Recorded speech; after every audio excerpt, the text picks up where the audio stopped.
All right, Rebels. Today we're diving into a part of the creator economy most podcasters avoid until it punches them in the face: sales. Not sleazy tactics, not pressure, real human to human sales. The kind that actually helps creators make money. Break it all down. I brought on Spiros Nicolaou, a man who rebuilt his entire life after an injury ended his fitness career. He went from rock bottom to closing $3 million in sales in a single year, winning multiple awards and mentoring teams across different industries. He's the author of Evolve Your Sales Game and the host of Evolve to Greatness podcast. And his philosophy flips the entire sales world on its head. No scripts, no gimmicks, just enthusiasm, storytelling, customer experience, and psychology done right. If you're a podcaster, creator, or entrepreneur trying to turn your voice into a business, this episode is required listening. Strap in, Rebels. It's time to evolve your sales game.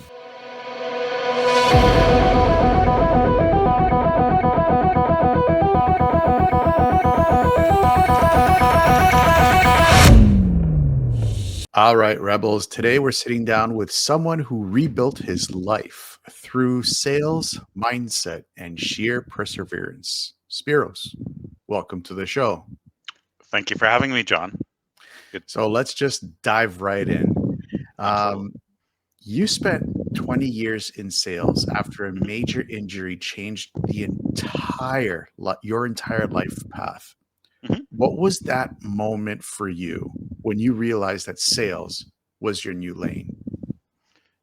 Honestly, it wasn't an exciting prospect for me because all through life, just to give your listeners a background, I was a personal trainer, studied kinesiology at a couple different universities, and my whole goal was to be the best personal trainer. And my philosophy was like uh, Field of Dreams: if you build it, they will come. Unfortunately, life doesn't work that way. So through a hard lesson in life, I had to learn how to do sales. Wasn't very good at it, but persevered and had to learn because sales is what makes the world go around. So once the injury happened and I realized I couldn't really pursue my career in fitness and being the best personal trainer that I could be, because I had some background doing sales and personal training, I decided to move into sales. Wasn't super enthusiastic because there wasn't anything other than fitness that I was really passionate about. But it was either learn and be great at sales or be homeless. Guess which path I chose? Sales. Sales it was, exactly. So I spent 20 years and I basically didn't have any great mentors. But I did learn through managers, little bits here, little bits there, and through 20 years, I've had to become great. And what I mean by becoming great is, for one company, I was salesperson of the year 2 years in a row.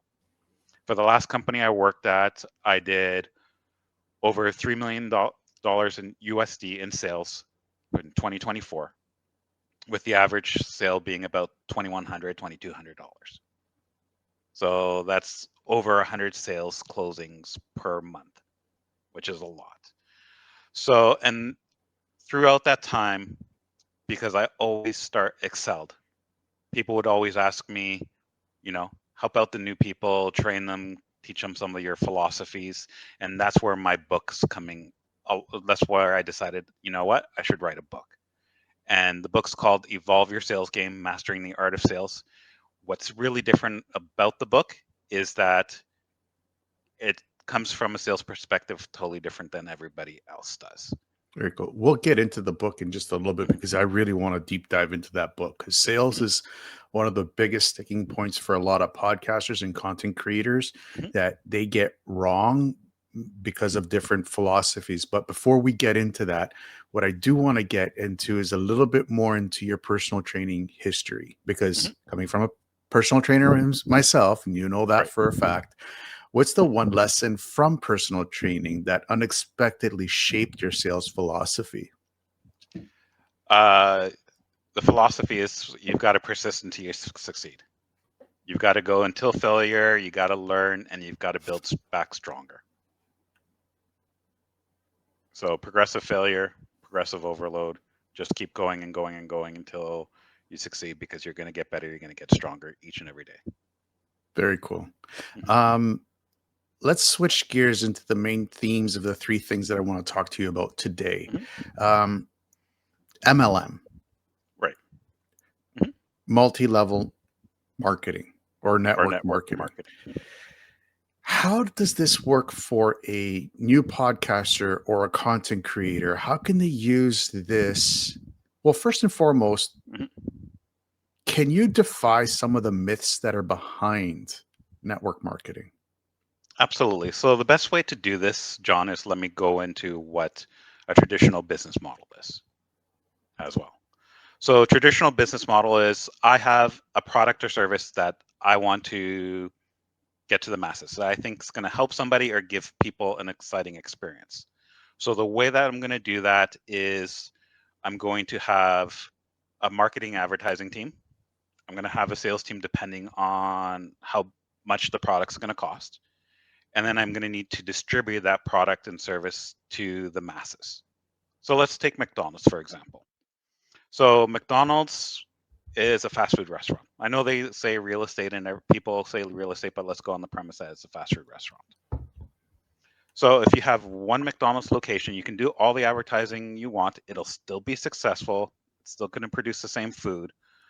But what really makes McDonald's successful is that it has lots of franchises, a big distribution network that is duplicatable. So all the franchises are the same. The way that you make the Big Macs are all the same, and it distributes to a mass amount of people. That's where you make your money. Now, with advertising, what's the best form of advertising, John? Mouth to mouth is normally the best form. Exactly. So here's the difference between a traditional business model and a network marketing business model. So with network marketing business model, the companies basically go, okay, word of mouth is the best way to get people to know about the products, because all you're wanting to do is have invite people to learn more and see if it's the right fit for them. That's also what sales is as well. So instead of paying advertisers and instead of paying salespeople to distribute, to market, distribute, sell the product, they're putting that power into the hands of the people. So, and let's go back to the case of McDonald's. If McDonald's went to you, John, you know what? If you bring two people in, we're going to give you your meal for free, or and give you $10. Would you invite two people to come with you to McDonald's Um, if you ate McDonald's? if I ate McDonald's, yeah. If I ate, I have other issues with McDonald's, and I don't want to be promoting McDonald's. But if I did eat McDonald's, yeah, I think This that is would just a be. hypothetical situation, because McDonald's is something that you're probably the listeners can understand the most part to it. So, and this is what really network marketing is. Network marketing is a company that has a product and service to distribute, tells their customers, go who are ambitious, go and distribute the product. Go tell people about the product. Build up a customer base so they become like a franchise to the company. Company takes care of the marketing and materials, the distribution, customer service, legal, and everything else like that. You just have to go and present an opportunity to make a person's life better. And then out of your customer base, you might have some people who are like, you know what, I want to do what you're doing. So now they become your distribution network. And that's really how everything grows. The big thing is, and is that it's a great get rich quick scheme. It's not. It's a business model, and you've got to work at it pro. Uh, the other big thing that you've got to look at is that not everybody's going to want to do the business model. So 80 to 90% of the people that you talk to that are willing to give the products a try are just going to be your customer base. 10 to 20% are probably going to be business builders. Now, The word of mouth model is so fantastic that 80% of big corporations now are doing affiliate marketing. So now you're also going to start seeing like the company that I'm with that I promote. They also have an affiliate marketing program as well, and we can do. I have the option to do both the team building marketing, the affiliate marketing as well, which we call How's brand that partners. how's that different, affiliate marketing from network marketing? Because a lot of people, they look at network marketing and they're like, "Oh, this is a pyramid scheme. This is sleazy sales, and I don't want to do sleazy sales. I don't want to be part of a pyramid scheme." So how Yeah. is affiliate marketing, affiliate um, networking? Because I have a lot of affiliate links that I sent out with all my Mhm. content, Yeah. and it doesn't seem sleazy to people. So, Yeah. what's your take? So again, that when I first got into sales, and I actually talk about this in my book. When I first thought about sales, the first picture that comes to mind is that sleazy used car salesman, Hmm. right?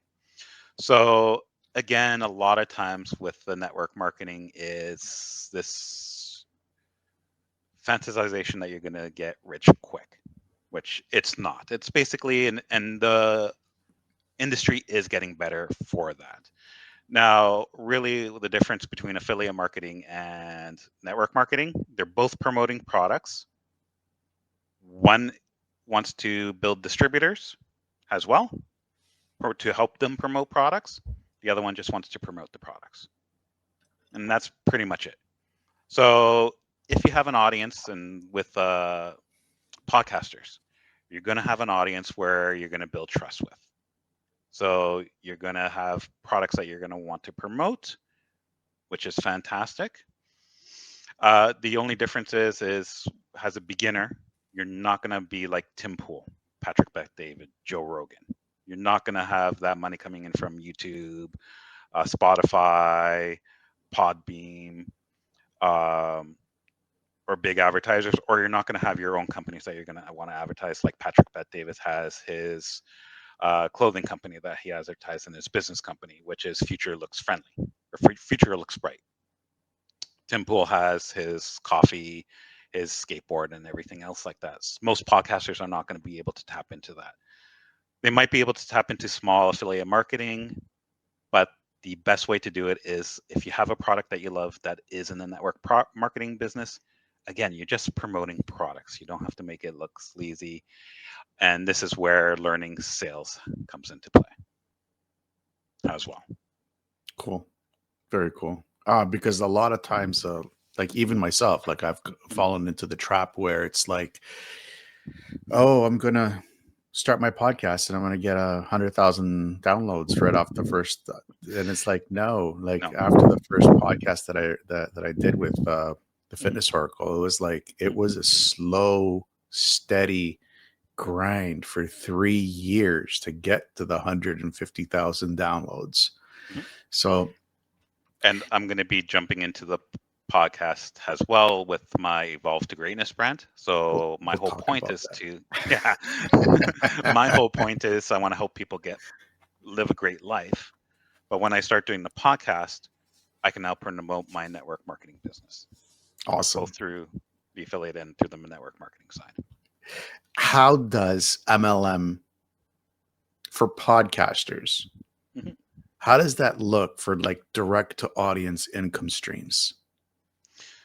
So it's going to be, and again, each company is going to be structured a different way. So I can only talk about how my company is structured. So if I want to do it with my company, like I said, we do both an affiliate or what we call a brand marketing program, or we've got a team builder plan or associate program, basically. So if I just want to focus on just building a customer base, and for podcasters that just want to focus on customer base, it's great because now you can promote products that you hopefully are using and love and enjoy using, and you can just talk about your experience on the product, because any sales is invite people to take a look, enthusiastically tell a story of how it's going to enhance a person's life, Very cool. Much like we right? do here, we do storytelling. It's all about Exactly. storytelling. So I'm just gonna add in maybe. So what I can do for myself is I can go. So I'll give you a little hint of what I'm planning to do with my podcast. So with my podcast, Evolve to Greatness Book Club, where I'm going to be going over books that help me improve my mindset, improve my sales as well. I'm going to go something like this. Before we get to my final takeaway that I want you to get from the podcast, let me tell you about this product I love. I'm going to go about a little bit about the product. If you want to experience this as well, I have a link in my bio or in my uh, thing here, or I have a link down here. Click on it and go Very and cool. enjoy the life, right? So Very that's how cool. it can work. Or again, it depends on how it's structured. I can go, hey guys, I'm because my company's in the health and wellness spot. I'm going to be running a 30-day reset challenge, and I would love for you guys to join in. Everybody wants to do New Year's Eve resolutions. Let's do it right. Let's make it successful for you. I'm having a special information session to see if this is something that would fit you. Here's my Calendly alone. Sign up, and I'll send you the Zoom invite. Cool. And again, we'll post all the links that you Mhm. mentioned. Just send Yep. us the links, and we'll post it Mhm. with the show notes below. And we'll go into the Mhm. podcast a little bit more. But I really want to switch gears and talk about your book, your upcoming Mhm. book, Evolve Your Sales Game. Yes. Um, it is a really deep book that goes a lot against of what the industry talks about sales. Mhm. And it's kind of refreshing because sick and tired, to be honest with you, to be seeing the same stuff regurgitated over and over and over and over again. To see new look at sales is really good. What I wanted to get into was um, you start your book by smashing stereotypes about the sleazy salesperson. Mhm. Why is mindset the real first gatekeeper for sales to succeed? So with sales, it's basically based off the law of averages, right? Nobody is going to say yes 100% of the time with whatever presentation you're going to get, no matter what. So you're going to hear a lot of no's. And to a lot of people, as soon as they hear a no, they're just like, oh, I don't want to do this anymore, right? Their confidence gets a smashing. So this is where I say you have to persist until you succeed. One of the best books that I've read that really helped with mindset is Augmendino's The Greatest Salesman in the World, right? He has 10 scrolls. One of the scrolls is I will persist until I succeed. And I'm going to go over this with my podcast as well. But there's lots of different things, not just mindset, that you have to learn about with sales. So the way I come about sales is I'm a consumer as well. Not all salespeople come out with that. And I think that's where you get that friction between people who look at sales as that sleazy car salesman to somebody who's just sharing, who people who I want to develop in the sales game, who are going to be sharing a solution to make a person's life better, right? So I talk about selling to personality types, which is a big thing. So there's four key personality types. It's called disc training. So there's dominant, influential, steady, conscientious. Everybody's a makeup of all four. Two or more dominant, right? And this is what I mean, that this is a key. If you can learn this, and I talk about this a bit in the book, things are going to change, right? I was watching an Instagram post where a sales specialist was like, I don't like being on sales calls unless I'm controlling the sales call. I'm like, okay, try and control the sales call with me. I'm a dominant personality type. That's not going to go well. You're not going to get the sale, right? I've had others when it comes to objection handling, and I've seen this taught in sales, and this is why what I wanted to get away. Right? They're like, Oh, if somebody tells you I need to think about it, right? They're like, well, they're just selling you a load of BS, right? You have to probe and find out what the real objection is, and typically it takes several probes, and you'll find out it's money. And I'm like, no,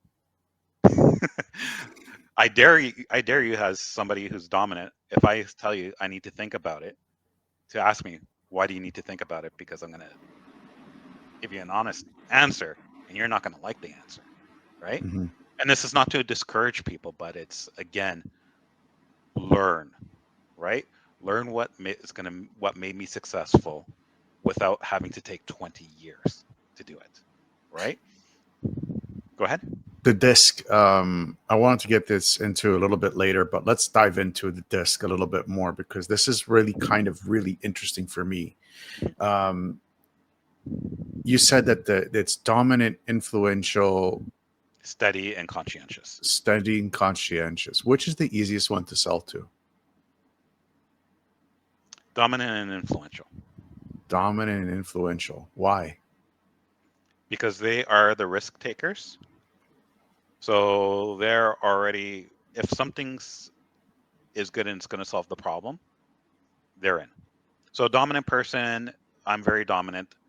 I know what I want, right? I don't want to be sold to. I don't need you to be my friend or anything else like that. You just got to meet my needs. You got to give me control. So I tell you what I want. You got to meet the needs, show me that it's the best product, and I'm probably going to buy. Influential, there are your influencer types. So these are the people that love being the center of the attention. They love holding a conversation. They love going on tangents, and they're easy. It's easy to sell because you are what the way you want to sell to them is you want to show how your product and service is going to make them the center of influence in their sphere, in their circle, right? So this product is going to make you look wow to everybody around you. This product is going to make you the center of attention. You're going to love promoting this product to everybody else. So these are the guys who give you the most referrals as well, right? You're going to get people asking about it. You're going to get, Hmm. and you're going to love talking about this. And that's how you have to go. Steady is hard because steady is people who don't like change in routine. They're almost allergic, what I call, to change in routine. So it's really, really hard. So what you have to do is you have to show them that, A, this isn't really a big change in the routine and it's only going to enhance their routine. Or if it is something that they need, let's say they need a complete lifestyle change, you have to go down to their whys and their reasons. And usually that comes down to family. So you have to dig deep and you have to make it about that because they're very much emotional. And then conscientious is very much logical, not emotion. They love knowing facts, facts, facts, features, features, benefits, benefits, benefits. The problem is to sell with them is they can get lost in the weeds and you can get lost in the weeds with them. So you have to make sure they bring it back to the why and the reasons of why they're buying it and the solutions that the problem they're trying to solve. And again, dominant is logical, not emotional. Influential's emotional, not logical. Steady's emotional, not logical. Conscientious, logical, not emotional. How can you find some? How can you identify somebody's, I guess, personality type? Um, I guess it's easier to do it through over the phone or in person. But Mhm. how could somebody like a content creator or a podcaster identify who he or she is talking to on the other side of a camera, for example, that they have no contact with? So it's going to depend on what you're creating. So for you, for instance, for podcast business insiders, you're going to have probably more dominant, influential people uh, talking because who's going to want to do the podcast? Somebody who's very influential or somebody who's dominant who wants to talk about something. Usually, they're the risk takers. They're the ones that are going to want to talk. So that's kind of easy. So what you can do is when you're going with ad reads or promoting something, you can make it very, you can tell the story and then make the story kind of short as well to hit both the dominant and influential because they both love risk taker. My big philosophy is, and I have three principles within my book: enthusiastically paint the picture to enhance the customer experience. And that's really what you want to do. So if you're for you want to paint the picture, enhance the customer experience for the influential people, but for the dominant people, you don't want to go off on too much of a tangent. You want to keep it as short, simple, and sweet and solution based as possible. What are some of the biggest mistakes people make during I guess you can say a sales call or a sales pitch or just a regular pitch? So some of the biggest mistakes that people make is they don't understand why the person's coming in. So they don't understand the whys and the reasons, and they don't tailor the presentation towards that. Like I said, they're not enthusiastic, they don't paint the picture, and they don't try to enhance the customer experience. Everything else is just a skill to help you get that. So can I give you an example that I use in my book? Sure. So I worked for a popular single serve coffee company. So they sold machines and they sold single serve coffees. And I was in the stores having to try and get people to buy the coffee machines, not the coffees itself, but the coffee machines. And I was in a not the greatest store. In the kitchen section, they did linens, they did bedding, they did everything else like that. Their kitchen section was kind of out of the way, right? Now, most people who were in my position, when people just walked by, they were like, "Would you like a try a coffee?" What's your response when with that? No thanks. Exactly, right? So enthusiasm plays a big portion. So what I did is I got capsules ready in the tray, talked to the manager if I could go around the store, not stay in my spot. She said yes. Went around and I with the tray of colorful capsules and I went, "Hi there. Would you like an amazing cup of coffee?" And they just looked at me. "An amazing cup of coffee?" I'm like, "Yeah, probably the best one you'd ever have." And then I went into and they're like, "Yeah, like what is this?" And then I went into my sales pitch and I painted the picture of how it's going to enhance their experience and everything else like that. So enthusiasm is a big thing, knowing the why, not telling your company's story. So that's a big thing as well because people get too caught up in features and benefits. And people don't care about feature and benefits. They care about what's it going to do for them and how Mhm. their experience is going to be. You said something there, knowing the why. Mhm, Can you elaborate on that just a little bit more? Because I'm a huge believer in understanding your why. mhm.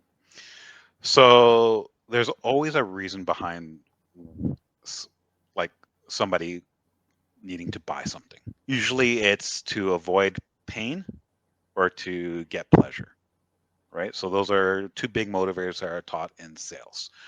But there's also other reasons as well. So in with the wellness company that I've had, listening to all the stories of people who have transformed their lives, you know, some people have got into it because their kids have told them, you know, "Daddy, we don't want to lose you, and we're scared that you're going to die."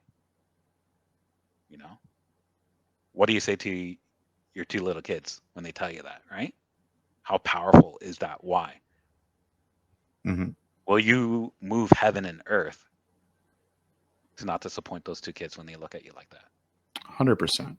Mhm. So knowing that why is very, very important to uh, telling that story, you know? And again, the more reasons that somebody has to make the change and the more reasons that your product can fulfill and solve, the more likely it's going to buy. The goal of a salesperson is to have people take a look at a product, take a look at an opportunity, and then turn it into a must have, not a maybe. That You must come have this. that comes with a lot of objections from what I've seen, because I was a personal trainer too, and I've had to do some sales as well. I hated every single second of it, and everybody's going to throw objections from things that there's not even a real thing. Mhm, How do you overcome objections, answer the questions properly, mhm. and still fulfill that why for that customer? So it comes down to, again, knowing what you're selling, knowing the reason why you're selling it, and knowing the objections beforehand. So remember, you're the customer as well, right? You've got to come from that customer mindset. So you've got to come out along and go, what am I going to object to? Is it the price? Do I not believe in the product? Or what do I need to do to believe in that product? What story do I have to tell? So my whole point within my book is overcome the objections before they happen, right? And you do that through the storytelling. So when I worked for sales with an MRI company, whole body MRI company, they just launched this new product, new service. It was called the Whole Body Enhanced Scan. So it added blood work to their whole body scan, cancer screening.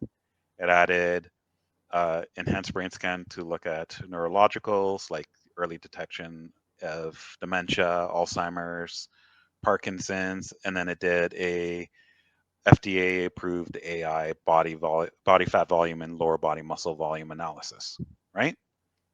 And it wasn't being sold very well by the company. Like, it was very low, and there was lots of objections, and the company was trying to figure out, you know, how do we overcome the objections? The big thing was probe into the whys, probe into like why they're doing it, probe into their reasons, keep poking at those, bring it back to that. And I'm like, no, because that's not going to work. I kind of figured out what I kind of took a step back and said, what were the main objections? The main objections were people weren't thinking that this was an add-on, so they had to spend $2,499 for the base scan and then an extra $4,000 for the enhancements. So that was the one objection that I was coming across. The second objection is people didn't understand what the benefits of blood work, because not everybody likes the blood work. So I kind of went, okay, let me retool my sales pitch to make it obvious so that people are not going to have the objection. So basically, my sales pitch now entered is I talked about the whole body scan being the foundation to this whole body enhanced scan. And then you have the three pillars. The blood work, we do 50 biomarkers, and it's going to enhance the results that we're going to see within. So they're going to integrate it so we can give you a better, bigger picture of what's happening in your body, because there's certain stuff that might be found and it might be nothing, and we can cross reference it with the blood work. And there's certain stuff that might be too small, but it might be showing in blood work that you need to investigate, right? And Mm-hmm. then once I went to the brain scan, which everybody wanted, people were just like, here's my credit card, Interesting. right? So it's how you tell the story, how you tell it to get a why, how enthusiastically you're going to tell it to make it a must have. So if you look at like PBD when they promote in their podcast, even though they're doing shirts, it's a community that they're promoting. It's a must have. It's future looks bright or future looks friendly, Right. right? Tim Pool, you know, he's promoting his community, culture war, right? So it's almost a mission that they're promoting, and people want to be a part of that community. So again, this is the big thing. If you want to be successful, especially as a podcaster, is how you're going to create that community with the product and services that you're promoting. What have you seen works best in order to create a thriving community that supports each other? Again, enthusiasm encouragement, and the ability to lift each other up. So there's the one thing in society that we have now is we have a lot of people that love to criticize people and pull people down, right? Uh, we don't have enough people that are willing to lift people up, give people that hope, give people that image that they can do better. Jim Rohn says it best, you can tell somebody that they've made a mess. Just don't leave them in the mess. Show them the vision of what they can be if they just make a few tweaks. Mm-hmm. And this is where the evolve to greatness comes in as well, in my brain. Uh, yes, yes. Um, you keep referencing your three pillars: enthusiasm, experience, and painting the picture. And there's actually a chapter in your book that talks about your three pillars. I was hoping that we could get into each one of them a little bit in more detail to Absolutely. help my audience Mhm. understand how important these three pillars are. Let's start with enthusiasm. Mhm. There's a lot of people out there, myself included, and you know this because you and I have been friends for quite some time. Mhm. It takes a lot of effort for some people to become very enthusiastic about even the things that they're enthusiastic about. Mhm. What are some tips that you can give somebody like me, for example, to, I wouldn't say hide it. I'd say more on the lines of changing your mentality to express the enthusiasm just a little bit more. So there's a couple of different tips for that. So what you've got to come down to is what do you love about the product that you're promoting? And really dig deep and go inside and go, why am I excited to take this product every day or use this service on a regular basis? And really pump yourself up and amp yourself up. Another thing is I learned a lot from Tony Robbins and going to his courses as well. So it's change your emotion and change your energy. So emotion, energy plus motion. So if you're really trying to pump yourself up, get up, start dancing, throw your hands in the air, wave them like you just don't care, type of thing.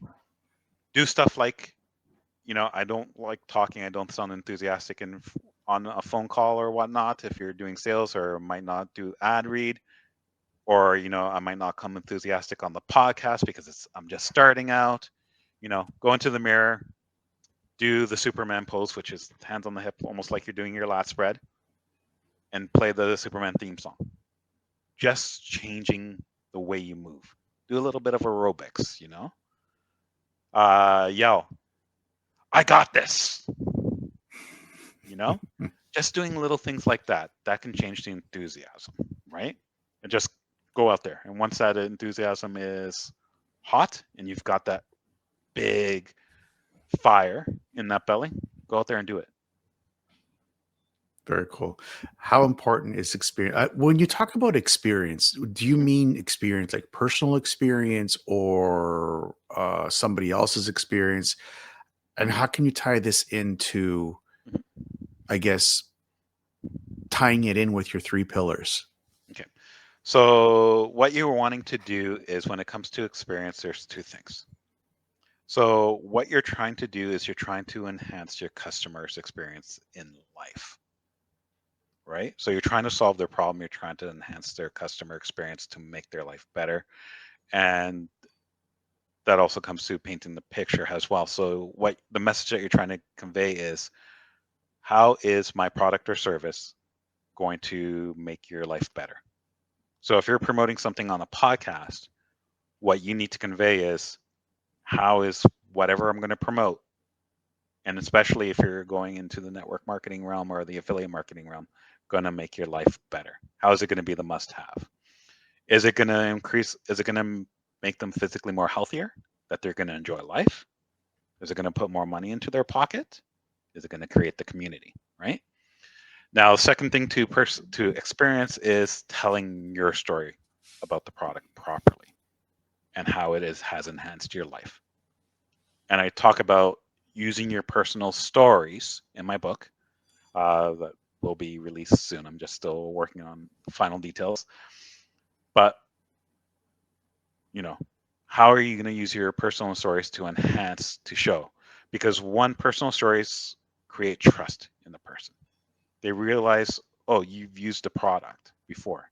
So they're not going to come up with an objection of, have you used this before? Right? They're trying to, the customer, when they come up with objections, it's usually, I need to know more information. I'm not quite convinced that this is the right service for me. And people kind of freak out that this it's all about the money. It's not. Did you convey the message that this is the right solution for them? Did you enhance? Are you? Is this going to enhance their customer experience? That's really what the customer wants to know.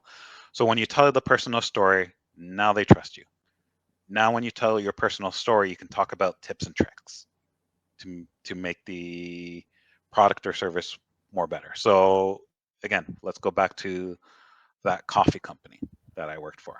A lot of times I talked about recipes that I loved using, and I made them feel how it would be enjoying these recipes at home, talking about talking with all the people that they have as guests making these recipes and how it'll make them look, how wow and awe-inspired their family and friends are going to look within the Hmm. recipes once they make the recipes and they taste it. And it's just absolutely spectacular, right? So you're painting that picture, but now because you have a customer experience, when you're telling the story, it makes it more real to the customer because they see that emotion and enthusiasm in there, and they have that higher level of trust. It's you keep referencing painting the picture. The entire thing is almost like you're just trying to. It almost like it sounds to me like you're almost try. It's not like you're not conning the person. It's more on on the lines of um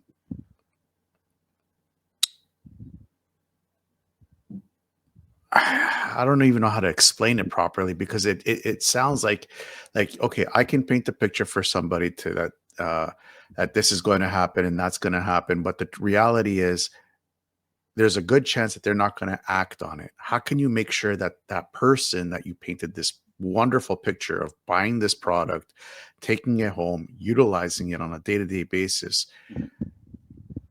how can somebody deliver on that? I guess that's the proper way to ask the question is how can you make sure that they stay committed to it and that the promise that you made as the salesman or woman that they're going to get that result at home. So a lot of it is with your own personal story. Again, if you've used the product, you're hopefully you've seen success with it, and you're going to talk about that. And again, you're talking about community because what you're doing is now relaying your story and hopefully other people's story of success, right? So you're not just telling your story, you're telling other people's story as well. You're telling the company's story as well. So it's all about building trust. So do people see themselves in the story? That's the big thing. If they see themselves in the story, they're more likely to buy as the person. It's just like in the entertainment business and movie business, right? Mhm. You're looking at superheroes or even Dorothy. Can you relate to Dorothy from Wizard of Oz?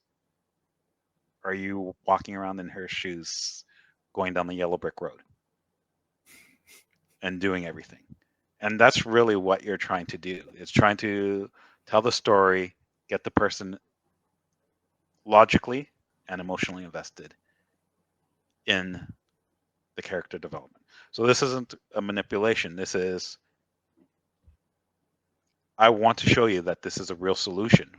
The best way for me to show you is for me to have you visually in your mind see yourself using the product, using that product, feeling how it's going to feel to use that product.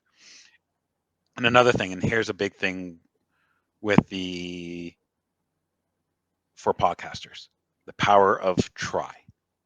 Because you're not going to be talking to people face to face. You're not going to be talking to people over the phone.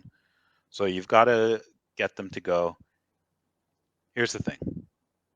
I want you to try this product for 30 days. And if it doesn't do what it is now with network marketing, there's 30, and with my company specifically, and I know most companies do this, there's a 30-day satisfaction guarantee. Try it for 30 days. If it's not all it's cracked up to be, get your money back, go back to doing what you're wanting to do. No harm, no foul. Hmm. But you try it and it does everything that it does, even half of what it does to improve your life.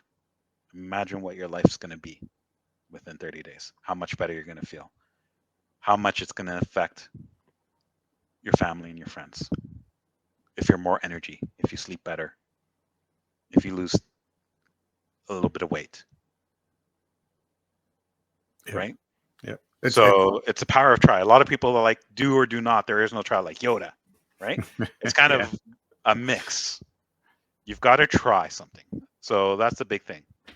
Try, and especially if it's got something that's there's a money back guarantee, because then there's no risk to the person. Yeah. Go and try. You said something about Dorothy, and it's if walking in her shoes. And I actually know people that have no brain, and some people that have no heart. That's a different story for a different time. That's awesome. Let's switch gears and go into your podcast a little bit and talk about your podcast, your Evolve to Greatness podcast. Yeah. Book. It's a book. It's There's a going to be two. There's going to be the book club. So the book club is a mindset podcast, because I know there's lots of people who love mindset or want to improve their mindset. Like, personal development is a multi-billion-dollar industry all over the world. So my goal is to really help people use what I use the books and the influences that I use to help me and my mindset to live a better life. And I did it again with not a lot of mentorships, and I had to figure it out. So instead of having people spend 20 years trying to figure it out, let me be your mentor. Let me show you what I got out of this book. And the first book that we're going to do is The Greatest Salesman in the World by Og Mandino, because there's 10 scrolls.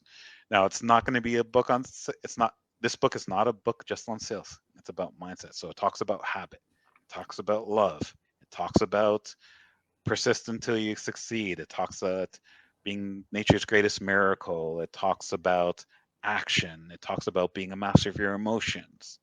So we're going to be deep diving into, so the first 10, 11 episodes, deep dive into all those scrolls and what you need to get out of it. And I hope that you're going to be reading the book while you're listening to the podcast, and re-listen to the podcast as well, because that book is what got me to into the mindset of getting that salesperson of the year 2 years in a row. And it didn't give me any sales tips. It was just working on mindset. how important is that? How important is reading books So to anything in the creator space or sales? it's huge mindset. Huge. I mean, you're gonna learn stuff and implement stuff. Uh, it's all about learning and implementation. So if you don't know something, you've got to learn how to do it. And books are a great way. Mentorship is a great way. Not everybody has a great mentor, but listening to podcasts, reading books. So for people who are wanting to start podcasts and build a business from it, your podcast is going to be a great little thing. It's not a book, but it's a podcast where they can learn and implement. So that's what I want to help too, because books, I've learned so much from books. So not just from personal training and health, but also finance and wealth creation, and also about building community. Like I said, I was a very smart person, but I wasn't good athletically when I was a child. I came up from not the, uh, I wouldn't say poor, but not a to do well family. And I was very much introverted. And I was made fun of, and I was bullied, and I had to figure everything out. So books was one of the ways to figure it out. Mentors and coaching is also a great way to figure things out. And kind of that's what I want to do, is lead you down to that path so you can live a great life, hence evolve to greatness. Very cool. Very cool. So we're going to be wrapping up the show in just a bit. These are 5 questions that I ask all my guests, and I just want your feedback on these 5 questions. If you could go back to day one of your journey, what would you tell yourself before you started sales or you broke the first rule of sales? Uh, Keep going, keep learning, and just don't stop. Don't listen to what anybody tells you, because there's a big picture that you're a part of. Cool. When motivation disappears and no one's watching, what keeps you showing up anyways? A habit of just taking action. So, like I said, one of the best things that I've done is The Greatest Salesman in the World. And this is why I'm starting it as the first book, because it's all about building habits, but it's also about mindset. So, the whole point of the 10 scrolls, and most people, they just read it, they read the scrolls, they read it as a regular book. It's not meant to be read that way. When you get to the section of the scrolls, the first scrolls talks about habit, and the way that each scroll is meant to be read is 3 times per day, once in the morning, once at lunch, once before you go to bed. Before you go to bed, it's out loud. You do it for 30 days, move on to your next scroll. Do the same thing, move on to the 30 days. So when you do that for a long period of time, it just absolutely shifts, because each of them is designed to focus that shift and make you show up to work. Mhm. And if you're ever uh, not showing up, or if you're ever demotivated and you haven't looked at that book again, start over. It's a 10-month journey, makes all the difference in the world. Mhm. What's the one failure that punched you in the mouth but ended up building your backbone? Uh, so my one failure, when I was a personal trainer and I was working at the university gym, uh, and it wasn't that I was trying to build a personal training business. It was more like I was at that time um, just a supervisor of the gym, right? I had maybe one or two personal training clients, but I wasn't into sales. I was still studying and everything else like that. Summer came along and I had to get a summer job. So I wanted to get a personal training job. There were like, okay, what about sales? How good are you on sales? I'm like, oh, I'm good, And then they contacted my manager at the school, and she's like, no. And she actually confronted me. She's like, yeah, they called you, and this is why I told them. And then she's like, you're passive aggressive. You're not good at sales. And instead of trying to help me, she just basically knocked me down. And I'm like, I'll show you.